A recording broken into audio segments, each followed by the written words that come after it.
Hi guys, welcome back again to Life Education's podcast.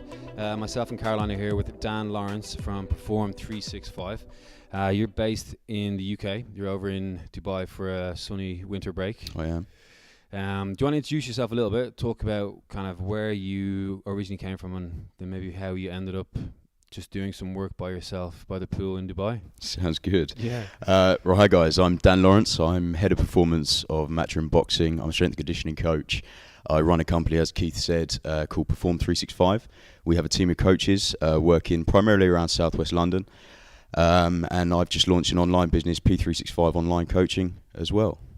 In short, that is me. And what's the online coaching? Is it just online programming for people that I can't see on a one-on-one basis, face-to-face. So, in essence, I could look after people in the UK or globally. you just launched that now? Recently launched, Yeah. yeah. All going well so far, yeah. So what does your day job then when you're not doing that? What does your day job look like? Things are a bit up in the air at the moment. I recently accepted an external contract with, I'll say, a high-profile client. Cool. That's actually just come to an end, which is why I'm now out in Dubai. It's given me a little bit. It came to an end a little bit early, actually. So I had December to kind of get my head straight, get things sorted and ready to execute for 2019. So I came out here, flew back to London for a couple of days, and here I am now. Much prefer the sun. So are you focused mainly on training high-profile people, or do you have a different type of client base that you aim to work with? Yeah, so as I say, the role with Matchroom Boxing is, that's a real passion project for me. So working with these elite fighters, I'm blessed to work with such good fighters, but good people. So yeah, I work with those guys a couple of times a week. I was previously working at Gym BXR in Marylebone, which is actually run by Anthony Joshua. So I was working there 3 times a week, and that was the main bulk of kind of what I was doing. So I'm curious, what does it take to train an elite boxer athlete? We were talking off camera there. It's such an introvert sport, so you haven't got 10 other teammates backing you up if you have a bad day at the office. So there's a lot that goes into it, and you need to ensure you're up to date with the latest research and best practice for these individuals, because in essence, they're getting punched in the head. It's their lives, exactly. So yeah, a lot goes into it. There's some key considerations we take as strength and conditioning coaches. Due to high boxing volumes, these guys are constantly throwing shots. Their shoulders are internally rotated. They're tight through pec minor. All the stabilizing muscles around the scapula, need to be strong enough to support these high boxing volumes. So there are some key consideration we take around that. Like what? Maybe talk us through that. Absolutely. So, well, the process would be initially we'd go through movement screening and assessment to see how these individuals move first and foremost. But looking at it as a general point of view, again, these guys have internal rotation of the humeral head because they are just throwing shots all day, every day for the last 10, 15 years. And they haven't followed a proper strength and conditioning program to deal with the vigorous demands of their sport. So once we've done our screening, we'll look at mobilizing the T-spine, so the thoracic spine, mid to upper back area, because they're always in this kind of rounded kyphotic position, which is prevalent in boxing, but also for general population clients who sit behind a desk all day on the laptop. So that's one of our kind of key areas. As I say, we kind of get in on the pecs, pec minor especially, just to combat that internal rotation of the shoulder there. And then once we've addressed those issues and start owning certain positions and get them moving better, we can then look at strengthening around the postural stabilizing muscles, in the rear of the shoulder and around the scapula. And do you do that with strength and conditioning or other modalities as well? Yeah, so I think strength and conditioning is a term. There's a number of different modalities. I know you come from a yoga background. A key thing that we have is move with the purpose to improve. If you can't own certain positions unloaded, you've got no right adding external load to these movement patterns. And again, in reference to boxing, we know the big kind of bang for your buck movements, your squats, your pushing, your pulling, your deadlifting. Am I going to get someone who I've just mentioned who has these kind of rounded shoulders and lacking in T-spine extension? Am I going to throw them under a bar and say, right, we're going to load up with 100 kilos off the bat? Absolutely not, because they're not going to be able to own these positions. They're going to have to compensate through other patterns, i.e. extension through the lower back. And something that we say is an athlete's best ability is their availability. That's going to heighten the risk of injury. What do you mean by that? Explain that. So well, an injured athlete isn't really going to be any good to anyone. So an athlete's best ability is their availability. They have to be available to do their sport. So something that we do as strength and conditioning coaches is we look at the risk-reward continuum. You look at the risk of an exercise, the reward of an exercise, where does it weigh up? Okay, if we've heard a back squat is a great bang for your buck exercise, or a trap bar or a deadlift variation is a good exercise to apply force into the ground. Okay, am I going to tweak that movement slightly based on that individual that's been presented in front of us? If they come to us with issues around the lumbar spine, well, we know there's less shear forces going through the spine if we go with a trap bar deadlift variation as opposed to an Olympic bar deadlift variation. Just these small little tweaks can go a long way. And when you're doing those with the guys, what kind of buy-in do you get from the fighters? Like, we look at boxing as a real Rocky style preparation. Just get out, run, 5 a.m., get running. Skip. Yeah, put the music on and just, maybe hit a pad 800 times a session and then, off you go. I don't even know what it's called. Yeah. I didn't even know what that was called either. I was like, don't look at me. Can you hit the speed ball? Is that what it's called? Oh, no, I knew you were going to ask me that. Do you know what? No. And I've been in boxing gyms for a long, long while. And I got to a point. It looks impressive. It does look really good. But I got to a point where thinking, I'm not even going to attempt this now because people are watching me and they expect me to be able to do it. And I've just, I haven't manned up and stepped up to the plate on that one. So I can hit it once. For podcast reasons, I should have said absolutely, Keith. I'm the man of that. You can nail it. Sorry, back to your question there. In terms of buying, that's just something that is so key for us. So the role with Matchroom, I've walked into an elite gym. I've walked into a winning gym, the head coach there, Tony Sims, who's been absolutely brilliant and very open to what I've tried to bring to the table, has trained, multiple world champions. So I'm not going to come in there and say, whoa, guys, this is so old school. This is, I'm with my sort of machine gun mentality and saying, no, this is all wrong. I'm going to go in there, I'm going to observe, I'm going to sit back, I'm going to talk to the guys, communicate with them. And respect the lineage as well. Absolutely. Like, these are world fighters because of everything they've done something exactly that. And something in that gym in particular, it is an elite gym. You can see why they've got such a winning environment, there's no egos. In fact, on the door, he says, no one is bigger than this gym. And you see that with the lads, they're constantly, like, the bar is getting raised, and if someone isn't, the whole product of your peer group, if someone isn't stepping up to the levels of everyone else, then they're going to get cut. Gone off in a tangent slightly there, but going back to your question there, Keith, in terms of, getting that buy-in, just sitting down with the lads and communicating with them. Something that we do, we again sit back, have a look at what they currently do. Okay, what is working for you? What isn't working? And with these combat athletes especially, you never have to ask them to work any harder. These guys will literally, run through walls for you. And in essence, that can sometimes be the problem. So from a strength and conditioning point of view, you might say, okay, if we're looking at minimal effective dose, we want to pull you back a little bit. Maybe that's the best place we're going to get a little bit of a win initially. Can you tell a combat athlete that, you need to pull Rest. back? Yeah. That's hard. So this is where, getting that buy-in is very important. And that takes time. It doesn't happen overnight. You got to build trust with these individuals. But if you go a little bit deeper under the bonnet there, and they're saying, okay, I'm getting halfway through camps, and I'm feeling tired, I'm feeling fatigued, I'm getting ill, I'm getting niggles. Well, we know these are all signs of overtraining. Okay, so I have, as a coach, I have big rocks. Okay, we look at these big rocks. We don't want to give these guys information overload from the get-go, because you could go in there and try and tell them to do 20 things. They will not do any of them. Okay, it is old school. It is changing and improving, but it is still old school. So my big rocks, we look at number 1 is the training modalities that we use. 2 is nutrition interventions. 3 is sleep or recovery strategies. And number 4 is hydration. Which is obviously very important in combat sports, especially. So do you want to maybe talk us through those in a little bit more detail, because I'm like really, really interested. We had Stefan Sanderson on before, and he was talking about hydration and all of that stuff, and drinking like 6 liters of water a day. Like, that's mental. I'd be going to the toilet every 2 seconds. So maybe if you can talk us through some of those. Sure. So look, number 1, the training, and that's in essence what is the main driver from my side. And I think, so would it just be boxing and strength and conditioning, or do you do stretching sessions or yoga? Or? Yeah, absolutely. Like I kind of alluded to earlier, the strength and conditioning puzzle, so to speak, includes all of these different training modalities, you know. So I'm not going to put it into one bucket and say, you know, it's just the weight room, it's just lifting weights here. We absolutely incorporate some form of movement-based work. Obviously, they need to get their energy system working as well. So generally speaking, if we're looking at a weekly structure, they've got their work that they do with their boxing coach, which is number one. So we program that into their weekly structure. And this is kind of answering your question there as well, Keith. You know, we look at what they've got currently going on. We can then look at their kind of strength and conditioning sessions around that. Then you look at their energy system sessions around that as well.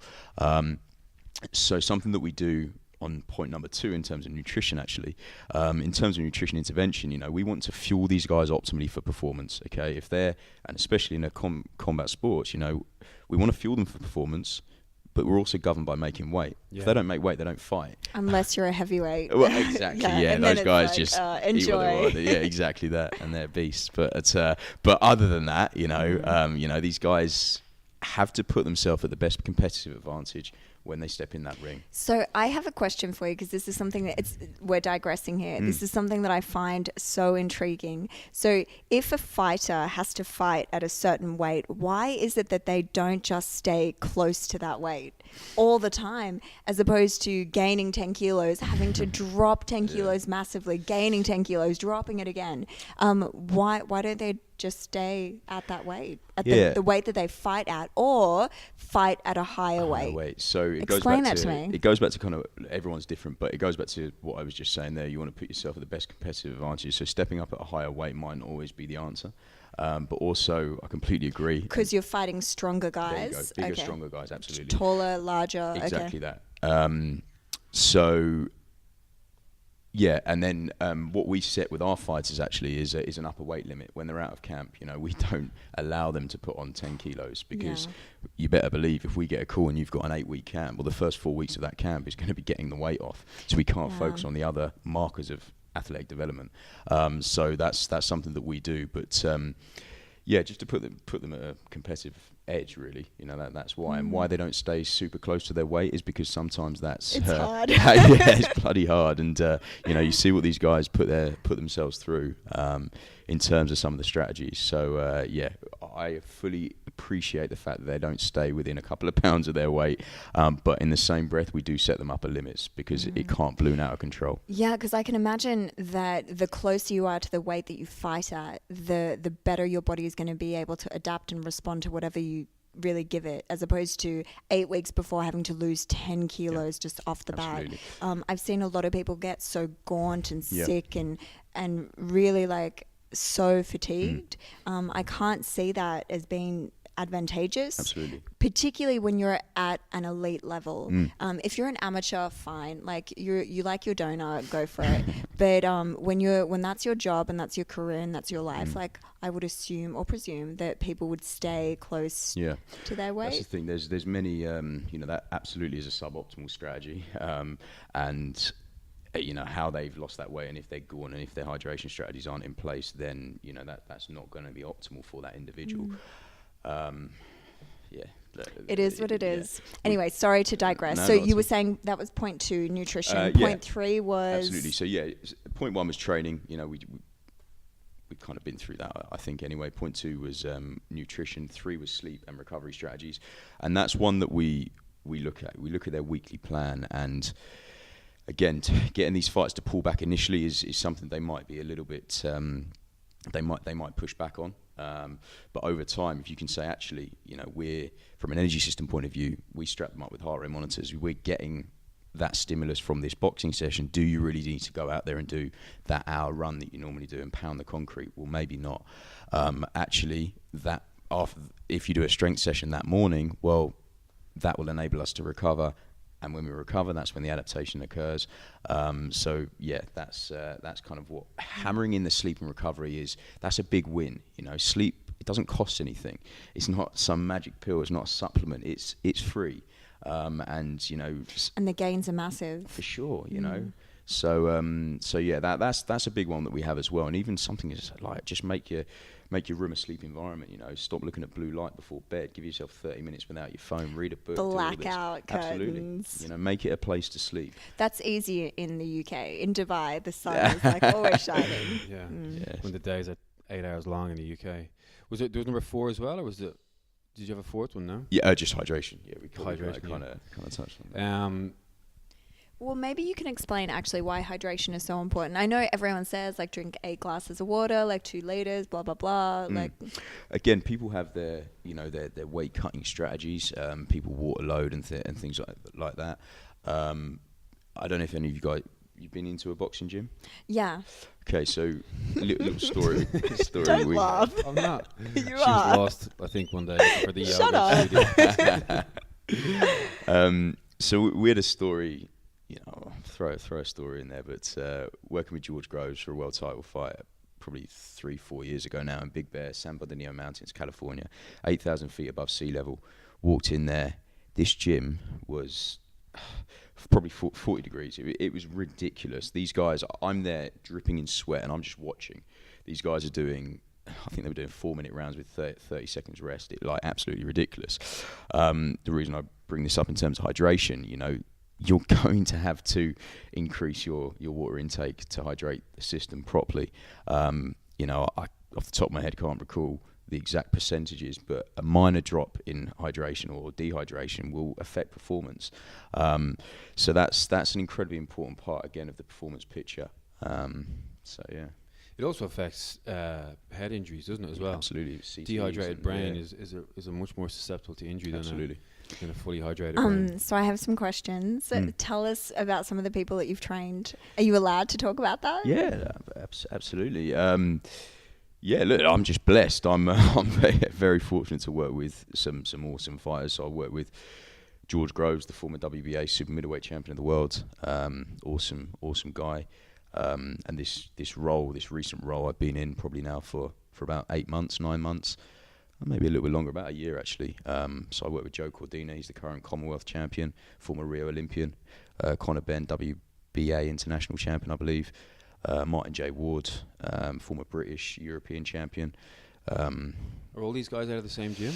Yeah, so it's a real winning gym. And the buy-in, again, I think we went off on a tangent a bit there and don't know if I actually answered that buy-in question. Yeah, that's what I was going to come back to. So I'm wondering about how it is for someone to walk into a gym that's got its elite level. It's reached the top by doing it their way. Yeah. And boxing might be stereotypical. I won't say like notorious for it, but it might be stereotypically perceived to be old school. Yeah. And then you go in and you've got all the knowledge and you've got all the techniques, you've got all the kit. They've invited you there because they value you and they see you as a quality professional and an added benefit to their new system that they're trying to improve. But how do you migrate those challenges where you're trying to say to a coach, listen, maybe not today, or maybe we should look at this? Like that, there must be a huge emotional intelligence, kind of social intelligence in a way to do that. Absolutely. Something that so Dr. Fergus Connolly talks about in his book Game Changer is having synergy between different departments. We need an open line of communication. If I'm not communicating with the head of boxing and I'm going in and I'm smashing these guys, getting them under the bar, exposing them to high amounts of volume and high amounts of stress, and then the next day they're doing 12 round sparring. Over time, if that's a repeated way of doing things, the athlete's going to break down and they're absolutely not going to improve. So we need that open line of communication. Tony allows me to kind of, take control of that side of things. I give the lads some basic monitoring tools that they feed back to me. I have to have communication with the lads as well, which is great. What are some of the monitoring tools? Very simple. It has to be simple in this environment because I spoke before about my 4 big rocks. I don't want to overload these guys with too much because they won't do any of it. So it's a basic blank sheet of RPE, rate of perceived exertion, and session duration. So let's say for, some of these sessions, like they might do a 90-minute session. They might, how hard were you working? Well, I might be working at 90% of maximum output there. And the thing, again, alluding to combat sports, these guys work they give 100% every time. So something that we incorporate is I think it was popularised by Derek Hansen, a sprint coach, but is a microdosing strategy.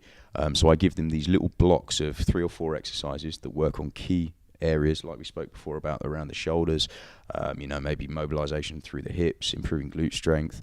And I asked them to implement those around maybe some of their energy system work as another way of getting that work in, but not exposing them to super high amounts of volume. So that's something that's worked pretty well for us. But yeah, just again going back to kind of what you asked there, the communication needs to be strong, and it really is. I don't go in there and say, look, all these runs are wrong. And the lads are improving. The lads, stress management is a big one for us. There are times when the lads are beaten up, and that's when we pull back. So yeah.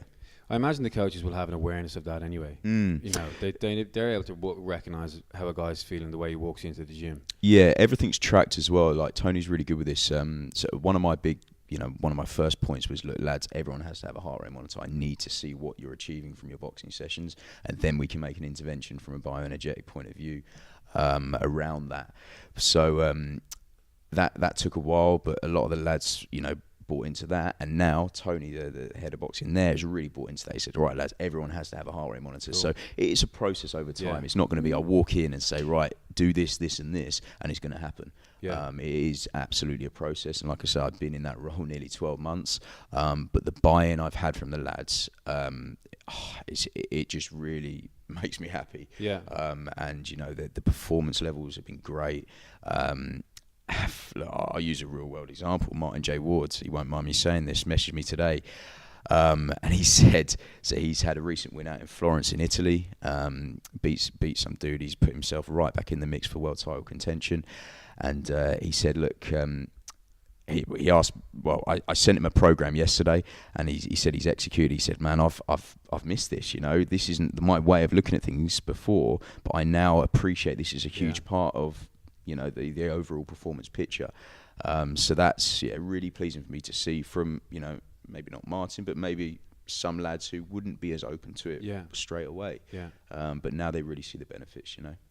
And is there any patterns that you see early on in boxers that are coming into strength and conditioning? Like, is there anything you see that they're typically not good at this, not good at that, aside from the posture and the kyphosis, but like rotation is super good, but something else is really weak? Is there anything that you can identify at that, or does everyone present differently?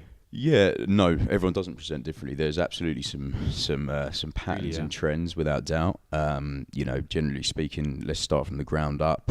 Some of them are lacking through dorsiflexion and range through their ankles.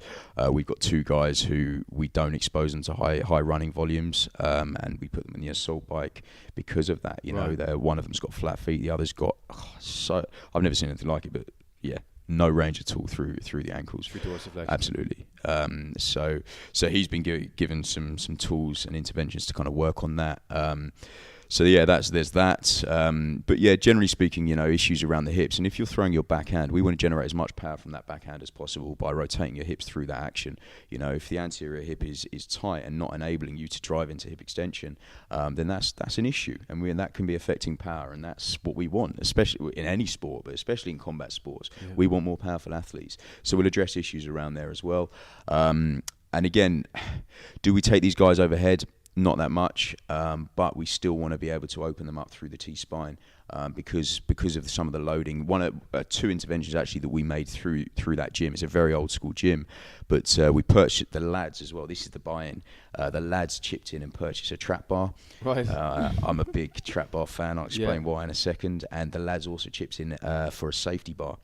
Cool. So a safety bar is one of those bars you hold here. And the reason we asked for the safety bar it's because I want to squat these guys, providing they can, own these movements efficiently and competently.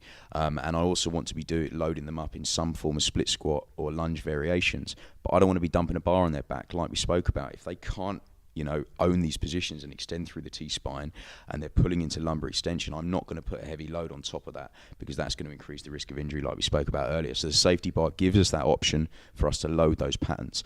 The trap bar as well, like we said about less shear forces on the spine, for me as a coach as well, not that I don't mind spending hours coaching a movement, but the lads pick it up like that. You get it quicker. It's very easy, absolutely. And when we, after our GPP phase, our general physical preparation block, which is our kind of laying of the foundations, our phase 1, where we improve movement quality, etc.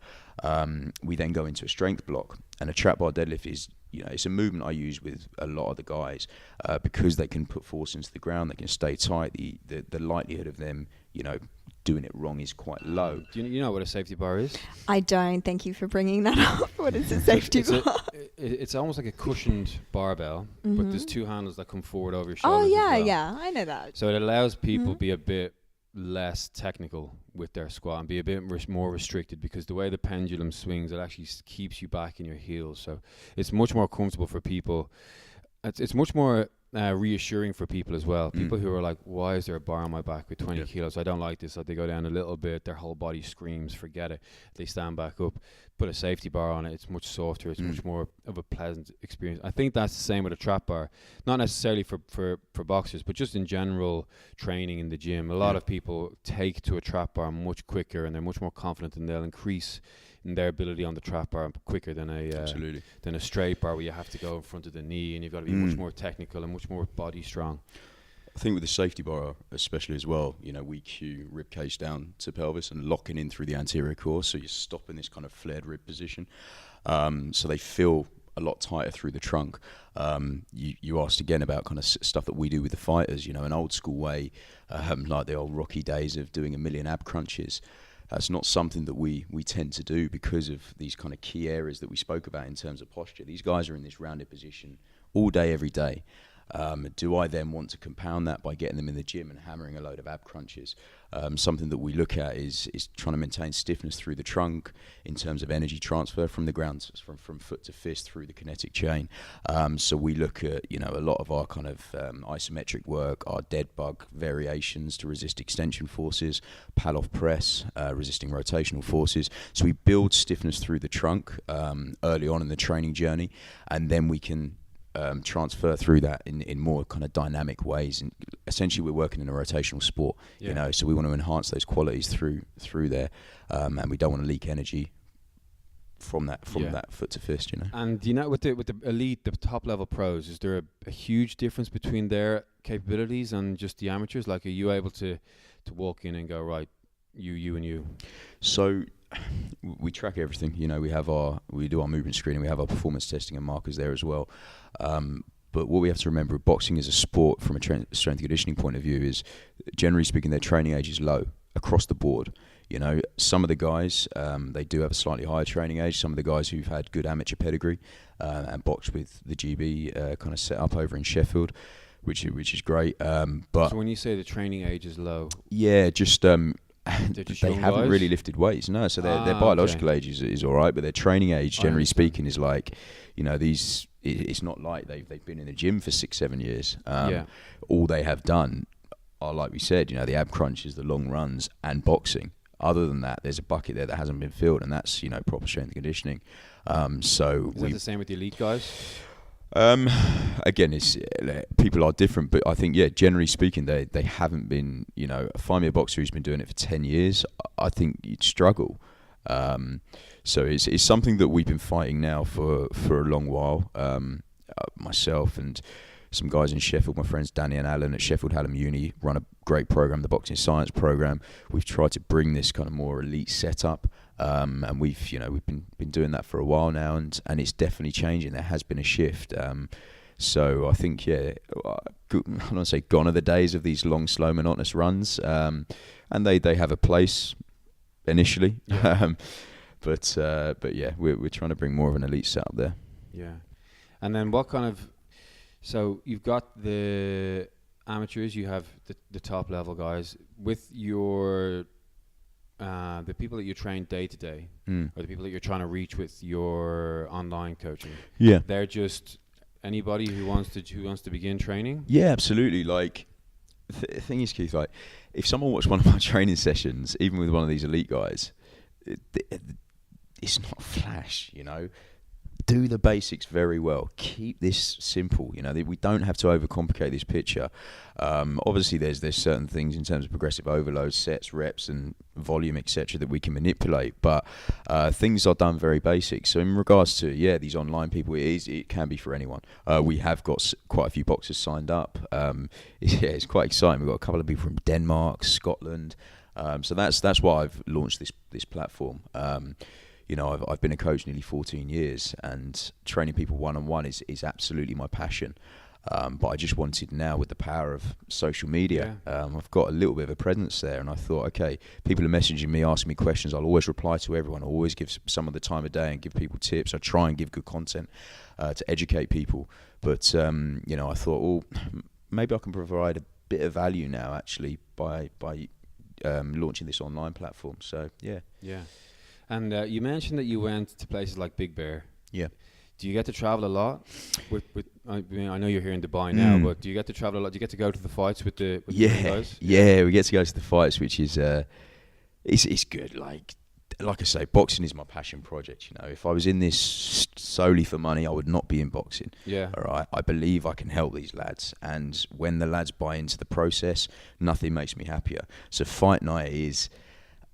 It's everything, you know, like you're there with an individual who's put their body on the line for the last 8, 10, 12 weeks. They're about to go to war and their livelihood is at stake. You know, this isn't a matter of them winning a fight. This is a matter of them putting food on the table, you know. So, we go with them on fight night. We have some strategies around fight night as well. So how'd that look? So just some basic stuff in terms of no Rocky dances. I'm joking. Everyone's different. They got to do what they got to do. But no, we just get the tunes going on in the changing room. They've got their SIS gels and things like that. They've got their food plan for that given day, and then we go the set protocol that we follow. You know, we go through our kind of movement prep, mobilising those key areas that we spoke about with the roller, with the band. Start, you know, firing up the system. And that'll take 12 minutes. We want good quality of work. We don't want to drag it out. At this point they'll be wrapped up with their hands. Once we've finished our work, they then go over to the boxing coach and they start punching. And then it's game time. What fights have you been to? Oh mate, I've been to, honestly, I'm blessed, man. It's like a sport that I love, and I've literally been to, you know, pretty much every fight. What's your favourite one then? It's do you know what? I only ever watch my fighter because it's everything. Like, this means the world to me. Like, honestly, like, I go watch my fight, I get out there, I don't really care about the other fights. We've done, it didn't end well for us, but Froch Groves 2 at Wembley Stadium, 80,000 people. That was incredible. Yeah. That's who I was in Big Bear with. Most recently, we've done John Ryder. So John Ryder is just an awesome guy. The buy-in I've had from John Ryder has been incredible. So John, again, he won't mind me saying this, he's a beast. He's a super middleweight, formerly fighting at 160 pounds. He was a middleweight. He was dead at the weight, stepped up to 168, super middle, and he's a beast. He's an absolute beast at the weight. You look at him, we said about putting yourself at competitive advantage. He's not that tall for the weight, but he's knocking everyone out. Yeah. But when he came to me, Tony Sims, the head of boxing, said, look, Dan, he needs to be more explosive. He's very force dominant, and you can see that by visually looking at him and how he presents. But so what would you see in that case? He's just very kind of thick set. He's when we did our testing, he, you know, in terms of sort of eccentric utilisation and ground reaction forces, utilisation of the stretch shortening cycle wasn't great. I don't want to delve into it too much, but he was strong. He's a strong old boy. So we made his strength super strengths, and we had a prolonged training block where we focused on improving what I said there. Yeah. And the numbers we got in the gym were incredible in terms of the improvements. Obviously, that's one thing. I don't care about what goes on in the gym. I care about what happens on fight night. It needs to be transferable, and whether that had anything to do with it, I don't know, but he stopped an undefeated Russian. Yeah. It was headline event at the Copper Box probably 6 weeks ago. Stopped a Russian. He's now number one ranked WBA. Number one ranked in the WBA rankings. There's actually a fight this Saturday out in Madison Square Garden, Canelo against Rocky Fielding, and John's put himself, I believe, don't know the ins and outs of it too much, but I believe is in a mandatory position to fight the winner. Okay. So in essence, he could fight Canelo potentially in Vegas or Madison Square Garden. Yeah. Canelo, future Hall of Famer, biggest name in boxing at the moment. Yeah. Bucket list fight at the Garden or MGM in Vegas and get a huge payday at the same time. And no one can begrudge Rocky Fielding for his opportunity this weekend. So yeah, that's It's a world I know nothing about, to be honest. It's like But you're slowly learning. Yeah. Sorry, I'm rambling and throwing all those names out there. I know more about boxing than he does. She probably does. I do. At least I watched the fights. Yeah, I didn't watch the Fury Deontay Wilder fight. Yeah, I heard all about it, and I've heard them both speak on Joe Rogan's podcast. I know. Yeah. I watched it too today. What's his name? I can never Wilder. get his. Yes. Deontay Wilder. Yeah. Yeah, really interesting background too. Yeah, lovely guy. He's like very humble, very like he's like you touched on in the middle of all of that. That's what puts food on his table. That's what gets his daughter like up and off to school. It's not. There's no other choice for these guys. Especially when you hear like you listen to a podcast like that, and then you hear what all the people say about him. He's a brawler, and all he does is throw his arms around, and then you actually listen to him talk, and it's like, oh, he's a nice guy. Leave him alone. And that's the thing. They're humans. You know, they're human beings. People don't actually get to know the human. Yeah. All they see is the end result on fight night. They don't see any of the stuff that's gone into it. Yeah. And, you know, with the growth of social media, look, it's good for some things. It's not good for other things. These guys are putting their livelihoods on the line, their lives on the line. And then, you know, I'm not big for these memes and things like that after the fight, but like people are battering them after, you know, if they lose, and it's not nice, but I suppose that's the world we live in. But yeah, it's shifting that way. But I mean, when you don't enter that world, you enter a different world 5-10 years ago, and now it's just changed. It's been a shift for sure. Yeah, you need. I mean, like Tyson Fury spoke about, he went through some mental stresses and strains.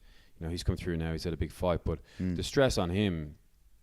Not everybody's made that bulletproof, you know. No, absolutely. And then I always wonder about taking the knocks to your head, you know. You've got that happening, underpinning all of the stress you're going through in your external world. And you know what? These guys are strong. So you can imagine a punch from them, man, that's going to like do some damage, really. It could kill a normal person. Yeah, for sure. You know, it's crazy. But so going back to the fights then, what's your sort of aspiration as a coach? Who do you want to go see? What stadium?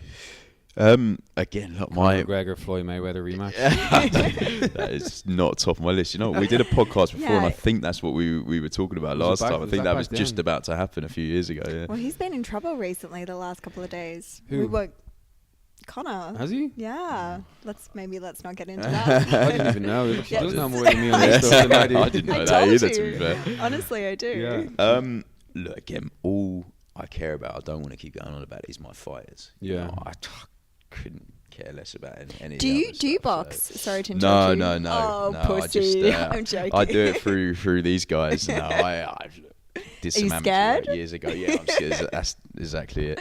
But no, look, Dan's too pretty to get into that. No, I live through these guys, man. But no, I just all I care about from my personal point of view is keep allowing these lads to progress. And 2019, you know, I don't want to say it, but it's going to be a big year for a lot of these guys. Yeah. There's some big fights on the horizon. They've all put themselves and earned where they put themselves in these kind of positions, you know. So just waiting for some big fights to get announced, and it's going to be very exciting. So it's a busy year for you then. Are you going back to the UK to coach? Yeah, absolutely. So I'm back. I actually fly back there tomorrow. Just started with a tennis player, actually a GB tennis player, which I'm looking forward to, a female tennis player, which should be interesting. Good. That'd be quite a contrast. Yeah, absolutely. It's I love testing myself as a coach, and boxing has absolutely been my thing. I've been fortunate to work with some other athletes in other sports. But this one's interesting. I think, you know, look, it's another rotational sport. Again, we're talking about these kind of high performance settings and what do you do when you go into these settings. So we're at the NTC, the National Tennis, is it NTC anyway, National Tennis Academy, I believe, in Roehampton, and they provide everything there for you. You've got nutritionists, you've got strength and conditioning coaches, they've got force plates, they've got everything in terms of, you know, gold standard of testing, which is brilliant. So I'm gonna, you know, the first thing I want to do is find out about the sport. Again, I don't go in all guns blazing. Yeah. Leave the ego behind and learn about the sport and see what current best practice is from these individuals who've worked in the sport for a long period of time. But something we're going to do is, as soon as I get back actually on Friday, is meet with the head of strength and conditioning there and meet with a nutritionist, and then put a strategy in place in terms of weekly structure for the player. So what's your main, I suppose you don't know yet, it's a bit early, isn't it? You haven't had those meetings. I was going to ask, what's your main goal then for the year for her? Is she looking at Wimbledon or anything? Yeah, for sure. Wimbledon's definitely on the cards. She's actually going out. She's hopefully going to qualify for the Australian Open. So this is a short training block. Really and truly, Australian Open's quite soon, isn't it? Yeah, it is. It's the start of Jan. Yeah. In an ideal world, I'd be in the UK now working with her. She's executing my program. We did all our testing. We had a couple of sessions, thankfully, but I'd already had Dubai pre-booked. Right. It was a bit of a rush job in terms of getting that contract. But thankfully, one of the guys there has been taking her through the program. He's been brilliant. His sort of line of thinking and thought process towards training is very similar to mine, which has been great. Yeah. We've got a really good sort of support team there. What are the goals? I don't know. I'm trying to educate myself on the sport. Yeah. This is the thing. Do you play tennis? No. No. I like it in the summer now and again, but no, I don't play. But I'm now the type of guy who really annoys me with boxing when they're like, you go to this match and they're saying all this stuff, and I'm like, match, it's not a match, call it a fight, And do you play boxing? Exactly, and all of this stuff. You're a boxing player. I'm that guy with tennis now. I'm like, I don't know what this is called. Like they're lingo, rallying. you don't know the lingo. I need to educate myself on the lingo. They're rallying, and I'm like, sparring, and it's like, no, come on, Dan. I'm that guy. So that's going to be my first step, is learn the lingo for sure. You'll have some blunders. For sure. I've had a couple already. Yeah, what's that called? The tram line? What's a tram line? Yeah, exactly. Go to the white one. Oh my God, honestly. Yeah, have you played tennis? No. I played when I was younger. Wasn't very good. Went back to play with a good mate of mine about 2 years ago, who's gone back to tennis, and he's top quality. Right. He ran me around a court gently. Yeah. For half an hour. The next day, my glutes were on fire. Oh, God, I have no idea why. Just that rotation. I had to mess with going. Rapid change of direction. I was so tired. Rapid. Yeah. I wasn't rapid at all. Slow motion turning. Brilliant. Oh, my glutes were on fire. Anyway, that was an education in the simplest little change. Yeah. When you're a kid, you flow into that absolutely. no problem. You can try everything in a week. If I played football now, again, I'll use the word rapid, but that change of direction. Yeah. Like, I'd be in pieces for days, Linear running, I'm all right at. Yeah. All right. But, you get me on a football pitch, I'd be in pieces. Well, that's it, isn't it? You just adapt to what you're doing. Absolutely. It's the same across everything. So where can people get in touch with you and follow you online if they want to get onto the coaching? Yeah, so I'm most present on Instagram. It's Perform365. And look, anyone's got any questions in regards to training and things, happy to answer those. I try and put as much useful content on there as possible. Perform365. What's the website? Did you say? It's www.perform365.life. But if people want to slide in the DMs on Instagram, and if they have any questions, they can reach me through there. Or look, everything's on the website as well. So cool. All right. Anything to add to that? No, but you kind of took away from I wanted to know all about the elite fighters, and you stole my question. We can continue. Okay. What do you want to know? Shoot. No, well, that was it. I was asking about any stories. Oh, any story? Cool. I put you on the spot here. Yeah, big time. And I'm also thinking, what am I allowed to say? Yeah. Without saying name, you can tell us the name after all. Yeah. Have any guys got you or got themselves into a lot of trouble from things they shouldn't be doing that falls outside the training parameters? Oh, now that's a devious question. Without saying names. Honestly, no. I'm being deadly honest. The guys in this gym are elite fighters. They have elite habits. They have champion kind of mentality and mindsets. They don't. No, I don't even have any good stories. I know, I was asking for a traiing story, and then you go out with this rogue question. I've got a training story. Okay, here's good. one. Okay, Conor Ben, 12-0. I think WBA international champ. Really, really good lad. Responds very, very well to the training. He's, from a strength and conditioning point of view, his training age is good. We can kind of throw things at him, and he adapts and does very well. His father is a two-time champion of the world, Nigel Benn. He's just the funniest guy, the most charismatic guy. He will walk in any room and own a room. He's an absolute legend. You know, he walks around the streets in the UK. He currently lives in Oz, actually. Funny enough. Oh, but he walks around in it like he's a hero, right? So I train his son. Anyway, we're in the gym with Connor. Connor hits a new trap bar deadlift PB. I'll never forget it. 145. Nigel's just walked in the gym. And Con's gone round. Oh, Dad just hit a PB, you know, smashed it, buzzing, full of it. And Nigel walks in and says, "Sit down, son. Get out of the way." Walks straight up to the bar. I'm there having kittens. Thinking, he's got to put his back out. Yeah, literally.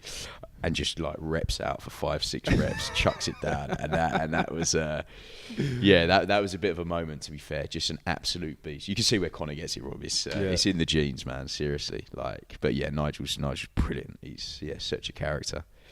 So. See, that's the story I was looking for, not your devious question. I've worked. The only boxers I've worked at with the military. Right. Back in the UK, okay, those boys get up to mischief. I bet. Trust me. I bet. Some we of my are guys talking about actually. different people here. Well, boxers are boxers in my view. Guys, I don't mess with. I don't argue with. I've got a question. So, have you ever met a boxer that you've just been like really, really like blown your mind, impressed with? Amateur, I mean. In terms of physical capabilities? Yeah, in terms of like you can really see this person just doing an amazing or having an amazing career in the industry. Yeah, I think in terms of from my point of view, from a strength and conditioning point of view, in terms of like, you know, we can see people you probably get in yoga, like some people move like shit, some people move very, very well, and you're like, wow, okay, you can own these positions. I'll use Connor as an example. I don't want to keep bringing him up, but you know, he moves very well. He didn't have huge amateur pedigree, which in a way, from kind of a movement point of view, may have helped him, you know, so he isn't kind of stuck in these positions like some of the other boys, and he just picks things up very, very well. And something that we're big on is, you know, you got to lift with intent. We don't just move the weight from A to B. It's not just about how much weight you can shift, it's essentially how quickly you can shift it. So yeah, he gets himself in the room, he gets himself focused and pumped up. One thing I do as well is try and create as much of an environment for these individuals to thrive in. So they're the DJs. We come in, I work with them one-on-one. They put their tunes on wherever they're into. Thankfully, their music taste is actually pretty good. Create that environment. I love the boxing gyms that have all of that, like, what is it? I don't even know what this genre is, but it's almost like 50 Cent and like it's and it's blaring like Eminem. So one of my other guys, John Doherty, he's just had his second fight. He boxed out in Florence as well. 2 fights, 2 KOs. Like he's a beast. He's one to look out for. And he was messaging me saying, "Oh, Dan, look, what shall I have for my ring walk?" So that's a big thing. You know, it's a big thing in it's boxing. huge. You're just about to go to war. You got to have a good tune. And the costumes that they wear. Yeah, like, for sure. It's it's interesting. Like Wilder had that mask. Yeah, that was interesting. But again, like we're saying, with it being such an introvert sport, you've got to try and give yourself that competitive edge in anything that you do, whether that's body language, whether that's weight cutting strategies, whether that's, you know, how you carry yourself. So Conor McGregor does it with his chat. Yeah, he does his wide boy walk. You know, like you say, Wilder does that. I think Derek Chisora puts like a bandana around his face, you know. And it's 1v1, so if you can get in their heads, it's the old Mike Tyson thing, if you can get in their heads before that first bell wins, you've already won the fight. So you were saying about the song, the music? Yeah, so because you said they're about 50 Cent, so I'm a little bit older than John. I'm about 10 years older than him. I like to try and stay in with the kids as much as I can. You're talking like you're a grandpa. Yeah, exactly. But they educate me a lot on the music, so I was like sending me all the 50 Cent from that album. Was it 21 Questions? I don't know, but that for me was a huge album. I sent him that. I sent him a load of Tupac. I think he went with. I think Kel Brook uses the All of the Lights, the Kanye West. But yeah, the song's important. The costume's important. Another guy, John Ryder, who had that fight I was mentioning against the Russian, he actually came out with the Nepalese Gurkhas It was very random, and that was very cool. So literally, we had these 6 dudes in military uniform. Yeah, all in their uniform, all in their Is hats. he military? You know, no, I don't know what the link is. But it's, you know, he puts the badge on his shorts, and they really got by it. And I'll tell you what, man, they're just lovely people. They came in the changing room after getting photos. Some of these guys haven't got legs and stuff. You know, they're and they were just, they really enjoyed that moment, and that was a real cool moment walking out with them. You know. So I know this sounds like such a blonde, well, not that I'm blonde, but stupid kind of question, but and this is MMA, but Khabib, is that his name? What's with the hair the thing? Fluffy hat? Yeah. I don't know, but I guess it's just a traditional. When his fight was on, I saw everybody wearing this. It looked like a little clown, and it was traditional dress wear from. I think it's just his local Dagestan. That's it. The curly white, like white curly afro hair. So when I watched that fight, What do you mean the hair? It was a hair? So it was like a wig. He didn't come out with it, but everybody some people in the stadium, there were some people, really? yeah, I with just remember this the hat. this I don't remember wig. hair. It was like a wig, and it was like curly and long, like no an idea. afro. Yeah, interesting. Obviously, totally different MMA, but that was an interesting fight.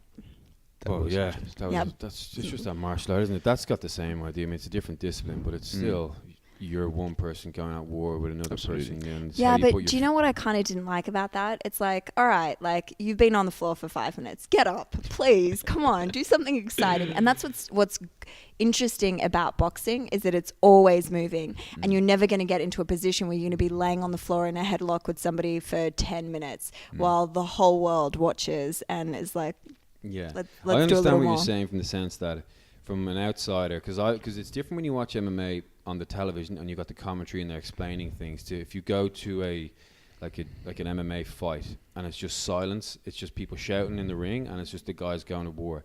In that world, you have no idea what's going on. But I know what you're saying. Like when you're watching and the guys are wrestling, like as a non-Brazilian jiu-jitsu enthusiast or know anything about it, I don't know what's happening. Like you get the leg position, you get it's dangerous, and like I can understand that stuff, but still, like get off really the floor, what you're just please. looking for is for him to get his arms out and just start pounding him. But it's boxing. Yeah, That goes and back so to this boxing. is what's a little bit more exciting about boxing. That there's always you're always on your toes because in a second someone's out. That's the point. Split second, it can be over, and that's why we have to train these guys right, because a fight can be over just like that. I'm not educated enough on MMA to give too much. Yeah, of a comment sorry, there. I no, went it's on all a good. tangent. It's combat sports at the end of the day, and some of the physical preparation strategies are absolutely the same.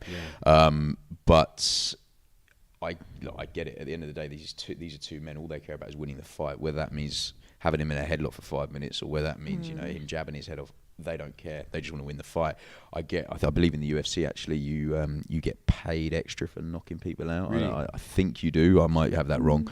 Probably shouldn't have commented on the sports I know nothing about, but I believe that's correct. We talk about stuff we know nothing I about. know. All the time. I'm talking about boxing. I know Right, nothing about boxing. Just to make it a more kind of fan-friendly affair, But no, I'm with you. Yeah, people want to see.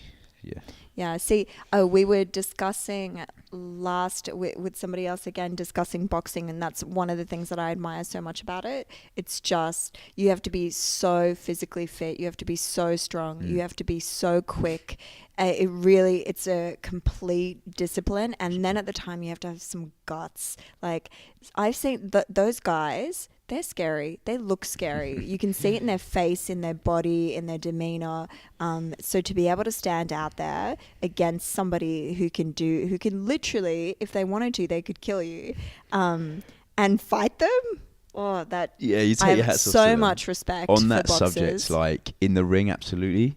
Because it is one person against another. These are the nicest people you'll ever meet outside of the ring. Absolutely. Honestly, Absolutely. I'm talking as a sport though. Yeah. To be able to face someone with that kind of physical discipline and mental discipline, it's intense. For sure. So, yeah. For sure. So McGregor, Mayweather, rematch? I don't know. I wouldn't. I'll be in bed if it is on, and let me know the result, man. I'm not overly fussed with that one. Did you watch the previous one? I couldn't even tell you. I did actually, funny enough, stay up for the Habib and McGregor one. Yeah. I was with some guys who are very pro Habib, and I don't know how the hell I stayed up for that, but I thought it would come on about 3:30. I think it didn't come on until 5 a.m. in the UK. It was on early morning here the next day. Yeah, you guys get a good one, don't you? Yeah, but to watch the fights, you got to be up at 5 a.m. We or get a good 6. one, but we get a good one because it's let's say 7 to 8 a.m. on a Sunday, but we got to work on a Sunday morning. There so you go. For the McGregor fight, we people went to the pubs and stuff. I went to a place that was showing it, and everybody was in their work suit. It was before work. The whole office had come in, watched it, and then boom, straight to work. Oh, right, okay. Sunday morning, 9 a.m.